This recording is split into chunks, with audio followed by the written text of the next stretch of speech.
Hey everyone, this is Neha and welcome back to my channel. आज हम पढ़ने वाले हैं प्रिंसिपल्स ऑफ डेवलपमेंट।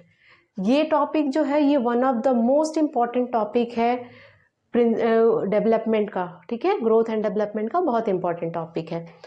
तो पिछले क्लास में हमने पढ़ा था concept of development, domains of development. Now next topic is principles of development.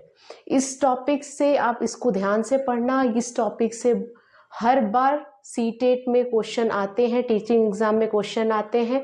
अगर आप इस टॉपिक को समझ लिए तो फिर आपको आगे कोई प्रॉब्लम नहीं होगी। चलिए फिर पढ़ते हैं प्रिंसिपल्स ऑफ डेवलपमेंट। आज मैं ये 10 प्रिंसिपल्स आपको पढ़ाऊंगी और जो भी क्वेश्चन बनते हैं इस 10 प्रिंसिपल पर ही बनते हैं। तो आई होप आपको ये वीडियो अच्छा लगेगा। चलिए फिर पढ़ते हैं। फर्स्ट जो प्रिंसिपल है, प्रिंसिपल्स ऑफ कंटिन्यूटी यानी निरंतरता का सिद्धांत। तो प्रिंसिपल ऑफ कंटिन्यूटी में ये होता है कि डेवलपमेंट जो है वो कंटिन्यूअस प्रोसेस है, नेवर एंडिंग प्रोसेस है। वो at the time of conception, जब कंसेप्शन होता है उसके बाद प्रीनेटल पीरियड स्टार्ट होता है और प्रीनेटल पीरियड से डेथ तक, मतलब वूम से टूम तक चलता है। Development is a continuous process. तो फर्स्ट प्रिंसिपल क्या है? Development of continuity. इसमें क्या होता है, बच्चा जन्म लेता है या जन्म से पहले प्रीनेटल पीरियड स्टार्ट होता है। प्रीनेटल पीरियड किसको कहते हैं? जो 9 मंथ का पीरियड होता है मदर के यूटरस के अंदर, उसको प्रीनेटल पीरियड। उसी टाइम से उनका डेवलपमेंट स्टार्ट हो जाता है और कब तक चलता है? जब तक उनकी डेथ नहीं होती है। ठीक है, तो ये वूम से टूम तक का है। तो प्रिंसिपल ऑफ कंटिन्यूटी क्या है? From conception, prenatal period to death. Now next principle है प्रिंसिपल ऑफ यूनिफॉर्म पैटर्न। इसको ऑर्डरली भी बोलते हैं। यूनिफॉर्म पैटर्न का मतलब ये होता है कि पूरे ऑल ओवर द वर्ल्ड में जो डेवलपमेंट होता है वो एक फिक्स पैटर्न में होता है। हर जगह पहले चाइल्डहुड, इन्फेंसी आएगी, फिर चाइल्डहुड आएगी, फिर प्री चाइल्डहुड आएगी, मिडिल चाइल्डहुड आएगी, लेटर चाइल्डहुड की एडोलेसेंस आएंगे, फिर उसके बाद एडल्टहुड आएगा। इस तरह से डेवलपमेंट होता है। ऐसा नहीं कि पहले इन्फेंसी से पहले चाइल्डहुड आ जाएगी। तो एक फिक्स पैटर्न में होता है, यूनिफॉर्म पैटर्न में। चाहे वो आप इंडिया की बात कर लो या अमेरिका की बात कर लो, चाइना की बात करो, हर जगह के बच्चों में या पर्सन में इसी तरह का डेवलपमेंट होता है। पहले इन्फेंसी आएगी, उसके बाद ही चाइल्डहुड आएगी। ऐसा नहीं कि पहले एडल्टहुड आ गया उसके बाद चाइल्डहुड, इस तरह नहीं होता है। तो इसी को कहते हैं यूनिफॉर्म पैटर्न में होता है। ठीक है, रेट ऑफ डेवलपमेंट अलग हो सकता है। ठीक है, कभी कोई बच्चा पहले जल्दी चलना स्टार्ट कर देता है, जल्दी बोलना स्टार्ट करता है। कुछ बच्चे जो होते हैं वो लेट बोलना स्टार्ट करते हैं, लेट चलना पर। तो रेट अलग हो सकता है। लेट यानी पहले पहले, बाद में, ज्यादा, कम, ये सब हो सकता है। लेकिन जो स्टेजेस है डेवलपमेंट के वो फिक्स पैटर्न में चलेंगे। ठीक है, सेम पैटर्न में चलेगा। और ये सब बहुत हद तक डिपेंड करता है, रेट जो डिपेंड करता है वो individual differences, heredity and environment पे डिपेंड करता है। नाउ नेक्स्ट प्रिंसिपल है principle of general to specific. अब देखिए इसमें क्या है, जनरल टू स्पेसिफिक में आप क्या समझोगे? जनरल टू स्पेसिफिक में ये होता है कि जैसे सपोज एक बच्चा है, उसको मैंने माजा पिलाया। ठीक है, तो वो जितने भी ऑरेंज कलर के कोल्ड ड्रिंक रहेंगे वो सबको वो माजा ही बोलेगा जब वो छोटा है। कुछ दिनों बाद वो ना डिफ्रेंशिएट करना शुरू कर देगा। वो फेंटा को भी माजा बोलेगा, माजा को भी माजा बोलेगा, फ्रूटी को भी माजा बोलेगा। वो सबको, जितने भी ऑरेंज कलर के दिख रहे हैं सब उसको माजा ही दिखेंगे। लेकिन धीरे धीरे जब उसकी ग्रोथ होगी, वो उसकी एज बढ़ेगी, तो वो क्या करेगा? जनरल से स्पेसिफिक के तरफ जाएगा नहीं, वो स्पेसिफाई करने लगेगा। वो मतलब फोकस करने लगेगा, वो पहचानने लगेगा कि नहीं, हर ऑरेंज कोल्ड ड्रिंक माजा नहीं होती। क्योंकि वो उसको पता चल जाएगा। क्यों? क्योंकि उसकी एज डेवलप हो रही है, एज बढ़ रही है, उसकी वो कॉन्क्रीट से एब्स्ट्रैक्ट की ओर जा रहा है। तो इन सब चीजों से अकॉर्डिंग टू एज उनकी माइंड भी डेवलप करती है। नाउ फोर्थ प्रिंसिपल है प्रिंसिपल ऑफ इंडिविजुअल डिफरेंसेस। देखो, हर एक चाइल्ड जो दुनिया में है वो एक दूसरे से अलग है। इवन आइडेंटिकल ट्विंस जो होते हैं वो भी एक दूसरे से अलग होते हैं। इसको हम बोलते हैं इंडिविजुअल डिफरेंसेस। इंडिविजुअल डिफरेंसेस में क्या होता है कि कोई चाइल्ड अगर पढ़ने में अच्छा है तो कोई चाइल्ड ड्राइंग में अच्छा है, तो कोई चाइल्ड स्पोर्ट्स में अच्छा है। तो हर एक चाइल्ड की अलग अलग एबिलिटी होती है, इसीलिए हमें कभी भी एक चाइल्ड को दूसरे चाइल्ड से कंपेयर नहीं करना चाहिए। हमें क्या चाहिए, एक टीचर को, क्या आप टीचर बनने जा रहे हो, आपको क्या देखना है बच्चों में, आपको ये देखना है कि बच्चे में, किस बच्चे में कौन सी एबिलिटी है। हर बच्चे में एक स्पेसिफिक एबिलिटी होती है, तो आपको पहचानना है, एज अ पेरेंट्स आपको पहचानना है कि किस बच्चे में कौन सी क्वालिटी है, और उस क्वालिटी को हमें लेके, बहुत बच्चे अच्छा सिंगिंग करते हैं, बहुत सारे बच्चे बहुत अच्छा इंस्ट्रूमेंट बजा लेते हैं, तो हो सकता है वो पढ़ाई में अच्छे ना हो लेकिन इसमें अच्छे हैं, तो इसको बोलते हैं individual difference. Every child is unique, every child is different, इस चीज को आपको ध्यान रखना होगा। तो इंडिविजुअल डिफरेंसेस किस पे डिपेंड करता है, दो चीजों पे, एक हेरिडिटी, दूसरा एनवायरनमेंट।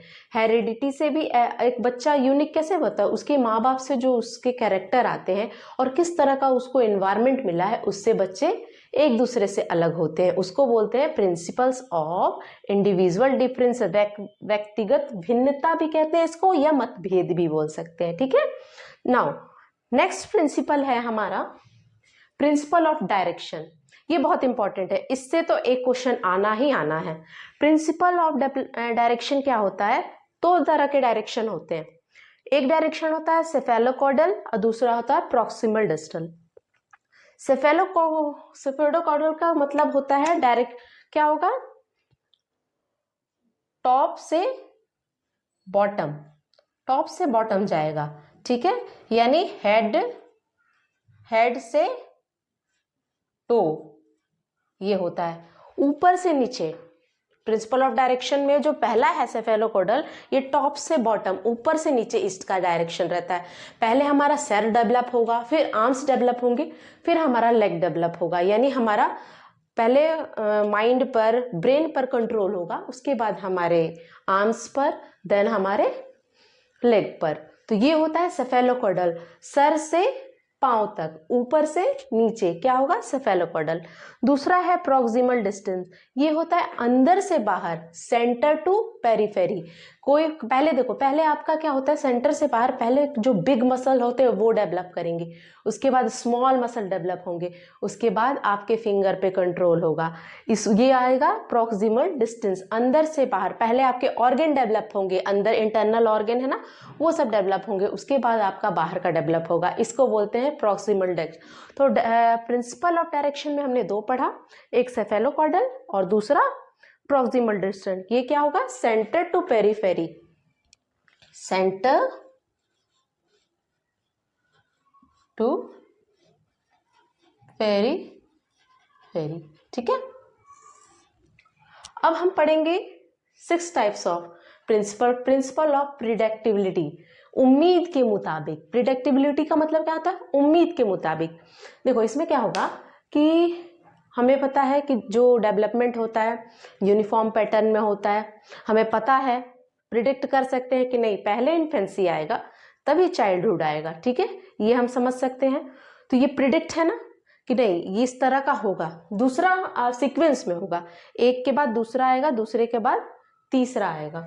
तो यूनिफॉर्म पैटर्न, और इसके मुताबिक हम ये समझते हैं कि जो, देखो जैसे क्या होता है प्रिडिक्टेबिलिटी, कोई बच्चा बचपन में देखोगे कि उसकी माइंड बहुत शार्प रहती है, तो क्या हम समझते हैं कि उससे क्या पता करते हैं ना कि ये बच्चा आगे जाके बहुत अच्छा साइंटिस्ट बन सकता है, ये बच्चा आगे जाके बहुत अच्छा कोई बच्चा बहुत स्पोर्ट्स में अच्छा है, तो उसको हम लोग पहले ही प्रेडिक्ट कर देते हैं, पहले अनुमान लगा लेते हैं कि नहीं ये जाके नया विराट कोहली बनेगा, नया तेंदुलकर बनेगा, अगर वो अच्छा क्रिकेट खेलता है नया धोनी बनेगा। तो इससे हम लोग पता करते, अगर कोई अच्छा कुक है, कोई बच्चा अच्छा खाना बनाना, बचपन से ही उसको शौक है खाना बनाने में, इंटरेस्ट लेता है मम्मा जब खाना बनाती है और बनाना भी स्टार्ट करता है, तो हम लोग क्या प्रिडिक्ट करते हैं कि नहीं हो सकता है ये जाके अच्छा कुक बन जाए, ठीक है। तो ये क्या होता है, प्रिंसिपल ऑफ प्रिडिक्टेबिलिटी, है ना, अनुमान लगाना, है ना। क्या बोलते हैं कि पूत के पांव पालने में ही नजर आ जाते हैं, इस तरह की एक होते हैं, एक मुहावरा हम पढ़ते हैं। तो इससे क्या पता लगता है, उसी के आजकल क्या है कि पेरेंट्स जो है ना इस चीज़ों पे बहुत फोकस करने लगे कि नहीं हमारा बच्चा, पहले क्या था ना कि पढ़ो पढ़ो पढ़ो पढ़ो पढ़ो, लेकिन अब क्या हो गया है कि पेरेंट्स जो है वो पहचानने लगे हैं अपने बच्चों की एबिलिटी को, कैपेबिलिटी को, कि हमारे बच्चे आगे जाके किस फील्ड में अच्छा कर सकते हैं। इसीलिए आजकल देखो म्यूजिक पर भी ध्यान दिया जा रहा है, स्पोर्ट्स पर भी ध्यान दिया जा रहा है, और स्कूलों में भी को करिकुलर एक्टिविटी को बहुत प्रमोट किया जा रहा है। नो, नेक्स्ट प्रिंसिपल है principle of spiral versus linear. Development जो होता है वो कभी भी एक दिशा में नहीं चलता या लीनियर नहीं होता है, रेखीय नहीं होता है। क्यों नहीं होता? देखो, आप कुछ डेवलपमेंट में आपने कुछ सीखा और कुछ सालों बाद आपने उसको, मतलब कुछ दिनों तक आपने उसकी प्रैक्टिस छोड़ दी, तो क्या होगा, आप भूल जाओगे और फिर से आप वहीं आ जाओगे। ठीक है, तो आप वहीं आ जाओगे तो ये क्या हुआ, आप पहुंचे तो यहाँ से यहाँ थे, लेकिन आप भूल गए तो फिर से आप यहाँ आ गए। ठीक है, फिर से न्यू स्टार्ट करेंगे, फिर हम यहाँ आएंगे, फिर यहाँ आएंगे, फिर यहाँ आएंगे, इस तरह का होता है। तो डेवलपमेंट कभी भी लीनियर नहीं होता है कि आप सीख लिया तो कभी आप भूलोगे ही नहीं, सीख लिया तो आप उसी दिशा में आगे बढ़ते जा रहे हो, नहीं, आगे से पीछे, पीछे से आगे आते रहते हैं हम, है ना। तो ये होता है principle of spiral versus linear. Now next principal is principle of heredity and environment. देखो, कोई भी बच्चे की जो कैरेक्टर होती है वो हेरिडिटी मल्टीप्लिकेशन बाय एनवायरनमेंट होती है ना। हेरिडिटी प्लस एनवायरनमेंट नहीं होती है, दोनों को जोड़ के नहीं होती है। आप ये नहीं बता सकते हो कि इसमें 50% आया है हमारा हेरिडिटी से और 50% आया है हमारा एनवायरनमेंट से, ये आप नहीं बता सकते हो। एनवायरनमेंट से कितना आया है और हेरिडिटी से ये बताना इम्पॉसिबल है। हाँ, ये हम बता सकते हैं कि दोनों को मिलाकर ही एक व्यक्ति का इंडिविजुअल डिफरेंसेस रेडी होता है और दोनों को मिला के ही डेवलपमेंट होता है, लेकिन कौन कितना है ये हम नहीं बता सकते हैं। ठीक है, तो क्या होता है principle of heredity and environment, जिसको हम हेरिडिटी को हम नेचर बोल सकते हैं और एनवायरनमेंट को नर्चर। अब हेरिडिटी से क्या डेवलप होता है, मैच्योरेशन डेवलप होता है, और इन्वायरमेंट से क्या डेवलप होता है, लर्निंग। इन्वायरमेंट से आपको जैसा इन्वायरमेंट मिलेगा ना उस तरह से आप ग्रो करोगे, आपको पॉजिटिव इन्वायरमेंट रहेगा, आपकी थिंकिंग भी पॉजिटिव रहेगी और वैसे ही आप एक अच्छे इंडिविजुअल इंसान बनोगे। हेरिडिटी से क्या होता है कि हेरिडिटी से सपोज अगर मदर के आई का कलर ब्लू है तो पॉसिबिलिटी है कि बच्चे की आई के कलर भी ब्लू हो। तो ये डिपेंड करता है, मदर की बाल कर्ली है तो बच्चे की भी बाल कर्ली होने की संभावना है। ये सब क्या होता है, आपके इंटेलिजेंस है ना, इंटेलिजेंस वगैरह कहाँ से आती है, हेरिडिटी से। अगर आपके बहुत संभावना होती है कि अगर आपके मदर इंटेलिजेंट है, आपके फादर इंटेलिजेंट है तो बच्चे में भी वो कैरेक्टर आ सकता है। ठीक है, बट फिक्स नहीं है ना कि आ ही जाएगा, और बहुत हद तक तो इन्वायरमेंट पर भी डिपेंड करता है। ठीक है, तो हेरिडिटी और इन्वायरमेंट डेवलपमेंट पे बहुत ही इंपॉर्टेंट रोल प्ले करते हैं, इस चीज को आप याद रखिएगा। और हेरिडिटी इनटू मल्टीप्लिकेशन इन्वायरमेंट होता है, हेरिडिटी प्लस इन्वायरमेंट नहीं होता है। ठीक है, 9th प्रिंसिपल हम पढ़ेंगे सिंपल टू कॉम्प्लेक्स। जो डेवलपमेंट होता है वो सिंपल से कॉम्प्लेक्स की तरफ जाता है। ठीक है ना, सरल से जटिल की ओर जाता है, इस तरह समझो। स्टार्टिंग में ही तो बच्चे ना ये ABCD लिखना स्टार्ट नहीं करते ना, पहले क्या होता है वो standing line, slanting line, sleeping line ये सीखते हैं, तो ये क्या है सिंपल। उसके बाद जब ये सीखने के बाद वो क्या A बनाना सीखते हैं, तो सिंपल से कॉम्प्लेक्स की ओर। स्टार्टिंग में बच्चे कॉन्क्रीट मटेरियल को देख के पहचानते हैं कि हाँ ये जो है ये एप्पल है, ये बनाना है, ये है, वो है।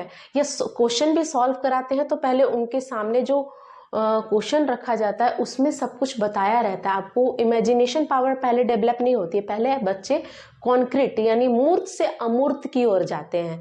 तो सिंपल टू कॉम्प्लेक्स में हमें ये पढ़ना है कि पहले बच्चे छोटी C small C simple things को पहचानते हैं, तब हम वो कॉम्प्लेक्स की ओर जाते हैं, कॉन्क्रीट से कॉन्क्रीट से कहाँ जाते हैं, एब्स्ट्रैक्ट की ओर, ठीक है। लास्ट प्रिंसिपल है प्रिंसिपल ऑफ इरिवर्सिबिलिटी। डेवलपमेंट, अगर क्वेश्चन आए कि डेवलपमेंट रिवर्सिबल है तो नहीं, डेवलपमेंट इरिवर्सिबल है। कैसे, आप ये बताओ कि मेरी एज मान लो कि 30 है, ठीक है, मैं 30 ईयर की हो गई तो क्या मेरी एज 20 ईयर हो जाएगी, नहीं होगी ना। इरिवर्स, हम पीछे नहीं जा सकते, हम हमेशा आगे बढ़ते रहते हैं। कभी भी अगर जो हो गया, अगर मैं आ गई हूँ एडल्टहुड में तो मैं चाइल्डहुड में नहीं जा सकती। तो इसका मतलब है कि डेवलपमेंट इरिवर्सिबल है, पीछे नहीं आता, हमेशा आगे बढ़ता है। तो आप, आई होप आपको प्रिंसिपल ऑफ डेवलपमेंट समझ में आ गया होगा। अगर अच्छा लगा हो तो प्लीज़ लाइक कीजिए, शेयर कीजिए, सब्सक्राइब कीजिए। Thank you so much, bye.